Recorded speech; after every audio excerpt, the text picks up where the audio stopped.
Hello everybody and welcome to another exciting list video. Today I'm going to be talking about 5 Arkham Horror custom content creations that you need to try playing. If you do not know, Arkham Horror actually has a lot of really good, really fantastic custom content created by the community that is all just like gangbusters. It's great. And if you haven't heard of it, maybe this video I can point you in the direction of a few that are worthy of being played. Now, there's only 5 pieces of custom content on this list, so this doesn't mean that this is all there is in the custom content space. There is a lot. I mean, I basically, rather than making like a list of 15, I'm splitting up a list of into little chunky, bite-sized chunks of videos, because there is going to be a lot of custom content, and custom content actually just keeps getting made, which is exciting because it really ups the potential for what you can be playing in this game. And you can play digitally and print and play files for some of the content that I'm sharing here today. So, let's dive in with what is number 1, and it's probably the most well-known piece of custom content in this game, and that's Dark Matter, designed by Axolotl. So, this is a futuristic, space-themed campaign with a few touches of Carcosa and Hastur involved. It has a great theme, and it kind of just, it knows exactly like what it wants to tell for its story, and it tells it with confidence. And there's also a very fun campaign structure that comes with it. But basically, from top to bottom, the idea is that you are in space, and your characters from the 1920s actually fit into the space story really well, which is really cool. And then you're trying to basically solve the mystery of who you are, who you were, with some mechanics. With our 2 notable mechanics are Scan and the Memory mechanic. Scan is the core mechanic that people remember from Dark Matter, and it is a very, very strong mechanic. So the Scan thing is kind of like, I like the Explore mechanic, but like the easiest way to describe it is kind of like a fixed Explore. Even though I think Explore is a good mechanic, it basically removes the frustration that comes from Explore and replaces it with just story. I actually had an interview with Axolotl where like the story was the most important thing, and that actually is the reason why this campaign has probably one of the best blind plays of any of the custom content. Even actually, I'm going to go a step further. I think this has one of the best plays, blind plays, of even a lot of the official content as well. The story that it tells is really good, and while there's less exciting surprises on the second play of it, the blind play is still very good, and that's a large part because of the Scan mechanic. There's a lot of unique ideas explored within the scenarios.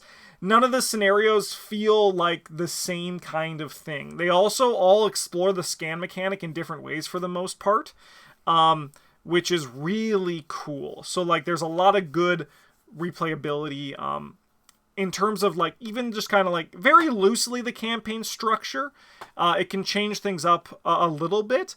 But I think a big thing that makes Dark Matter so good is that it's just a very fun campaign. I will also say there's a link down in the description that you can find the press release on their official blogs for the custom content, as well as links to download the files and also to the Steam Workshop links for these as well where they exist. There's also, I will say that Dark Matter is on the easier side. It is an easier experience to actually play the campaign, and there's also a lot of XP. So if you like XP, Dark Matter is kind of the place for you. Dark Matter, for me, it fits into that campaign where if I'm playing decks I'm not confident in, I'll try them in Dark Matter, because even if I'm not having fun, like for example, Kelvin, Wright, and Diana, 2 investigators I don't particularly enjoy, so I play them in Dark Matter, which is a campaign I really enjoy playing, and it made the experience very fun, because it is an easier campaign for a custom campaign. And there's also, notably, there are puzzles. So if you're not a puzzle person, there might be some scenarios in Dark Matter that don't gel with you. However, if you are a puzzle person, there are 2 scenarios that might particularly gel with you. Overall, Dark Matter is a very good campaign for for players who want to expand out of the official product. The space theme, exploring, flying through planets, trying to find out who you were and how you were related to the cultists of Hastur, is really good. It's a really compelling story, and there's a lot of really cool things, and there's a lot of discoveries to be made in both the blind play especially, and on subsequent plays as well. There are some discoveries to be made in there, but it's a very fun, very good custom campaign, and I highly recommend it. The next one we're going to talk about here is Alice in Wonderland, designed by Beard.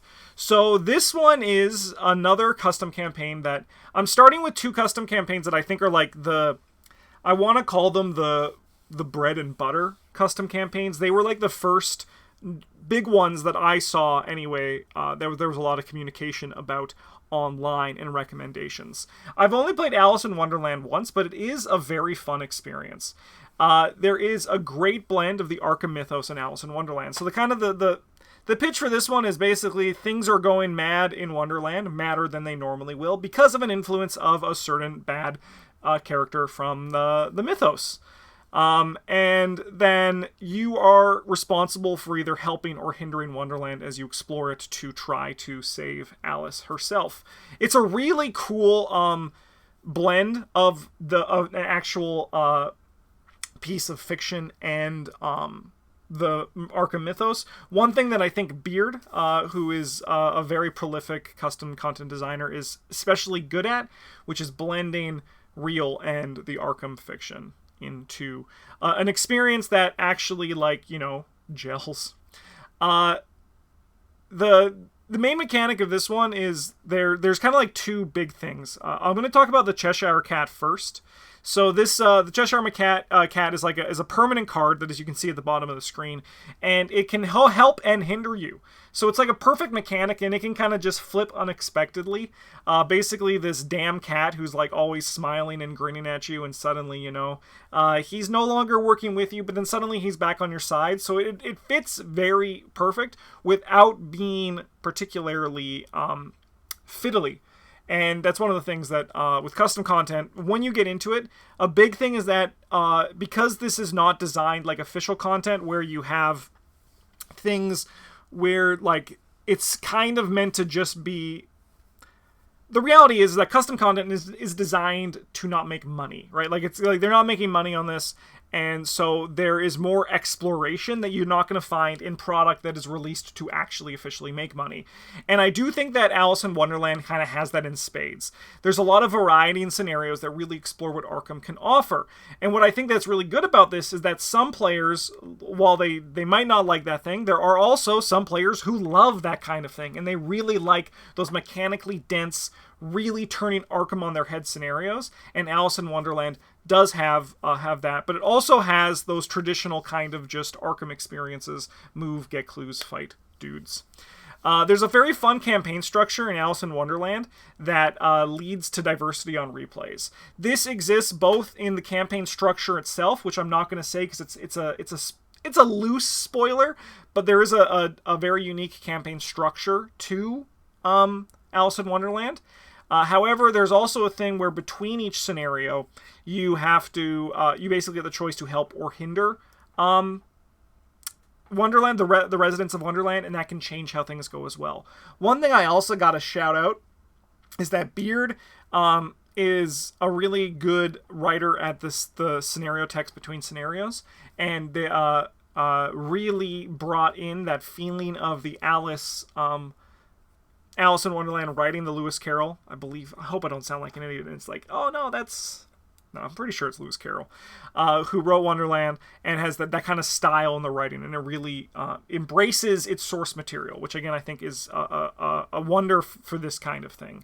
The campaign itself is also not too difficult. I would say it's personally for me, and I don't know, I've only played Alice in Wonderland once, but it wasn't too difficult. I think it's probably about on par with Dark Matter in terms of difficulty, maybe a little bit harder if I had to, just because the scenarios are a bit more dense. But I think it's a good one, and the theme also works very well for people who might not be heavy into the Arkham lore, but kind of like, the Alice in Wonderland lore that this one can bring. I think there's also a lot of variety in the scenarios, as I said, and it's just it's a really good custom campaign, and I think it's worth your time. All right, we're going to be stepping away from custom campaigns for the next two. And I'm going to be talking about, I'll have less to say about these ones. These ones are pretty quick. But these are actually custom investigators. So this is the Bad Batch custom investigators designed by Tasty Toast. These were actually the first custom investigators that I played. Custom campaigns are a bit more appealing because they provide direct diversity in the way that a custom investigator wouldn't. Like, a custom investigator is cool, but playing through Dunwich is less exciting than playing, I don't know, maybe Jim Culver in Dark Matter, right? So, I never played a lot of the custom investigators, but I've recently, starting with the Bad Batch, have started to focus more on also player card custom expansions and custom content because it exists and it's very good. These ones are also are much easier to proxy into paper than the actual campaigns are, because with this one you only need, like, on average 3 to 4 pieces of paper per investigator. But I think that you should check out, if you know all the custom campaigns, you should also try looking at some of the custom investigators. So let's talk about the Bad Batch. 6 custom investigators. There are 5, one of each color, and then I believe a neutral on the front. I do not remember what the deck building was on the back, but there is some diversity that can come with that character. And these are all flavorful designs that showcase the characters. So, I don't know. I know very little about Star Wars. I've seen episode 4, 5, 6, and then I watched episode 1. I saw episode 2 once. I don't even remember seeing episode 3. And then I think I saw episode 7 and episode 8, and I was like, that's all the Star Wars. I mean, I also saw Rogue One, but I know very little about, like, everything that's not basically 4, 5, and 6, the ones that I've actually seen more than once. And I think that Tasty Toast, as the designer, did a fantastic job at getting the flavor of these characters across through their designs. I'm assuming that's right, but I feel like, I know Wrecker, he's gonna beat the crap out of people. The Crosshair here is going to shoot people with a gun. And I think that's a big success, because I feel like I know who these characters were. Like, if someone put a laser rifle to my head and asked me to just vaguely describe the Bad Batch, I probably could. Investigator design also allow for new exploration of the player card pool. So that's one thing that I think is really cool about custom investigators, is that they allow you to look at your collection in a different way, and you don't have to wait for an official new investigator to come out. Also, the nice thing about custom investigators is that they can explore fandoms that you will really want to see an investigator for, which is really cool. One thing I really like about the Bad Batch is that different playstyles are supported across the investigators. We have kind of like the fiddly ones, which are not, like, the Survivor one is a little bit fiddly. Crosshair here is fights with their foot and, like, firearms, and Wrecker, like, does the nice big brute stuff. The Mystic is a skill-based Mystic. And there's just a lot of cool different things that can come with the Bad Batch investigators if you wanted to try exploring them. And the last notable thing is that Bryn really liked them. And I think that's high praise. That's high praise. All right, we have another set of investigators, but also an entire player card expansion. So just like how Scarlet Keys and Edge of the Earth, and also now Dunwich and Carcosa, and soon to be Forgotten Age, have player card, like, investigator expansions, this is, like, best defined as an investigator expansion. So this is a Buffy the Vampire investigator expansion by Atomic Z, or Atomic Z if you're feeling a little bit Canadian. So this also has 6 custom investigators, one of each color, and then Buffy, who is a neutral. And it's great. This is a great expansion. I actually recently just did a video of this on the channel, and this one has kind of just stuck with me. So it has very fun, very creative, and very flavorful design. I know a bit more about Buffy the Vampire Slayer, so I can see how these characters fit, and I can like really just understand the flavor of them. And I think the designer Atomic Z did a great job at getting these designs on the paper and, like, realized. I also know that this goes even deeper, because in that video, fans of the Buffy the Vampire Slayer universe and lore were talking about how even more references were there that I didn't pick up because I only vaguely know this stuff. So once again, I think that this is the nicest thing that exists within the custom investigators, is that you can explore fandoms and like get those in jokes and those references and all that stuff across to your to players who might not even know they're craving that kind of thing. The last thing I want to talk about the Buffy the Vampire Slayer player expansion is that the player cards are all really tight and they don't push out official cards. It's a very well designed expansion for player cards. Sometimes player cards can be a little bit wonky, especially like they might be a bit too like tuned up and like just be like, oh, this is just a better Cyclopean hammer. The Buffy expansion did not have that. And it just feels like a really good, really strong, tight expansion. And I think you should check it out, especially if you like Buffy the Vampire Slayer. All right, the last one we have to talk about here, my last recommendation for this one is the Betrayal at Betrayal at the Mountains of Madness. So this is a custom campaign designed by Jax Tracy.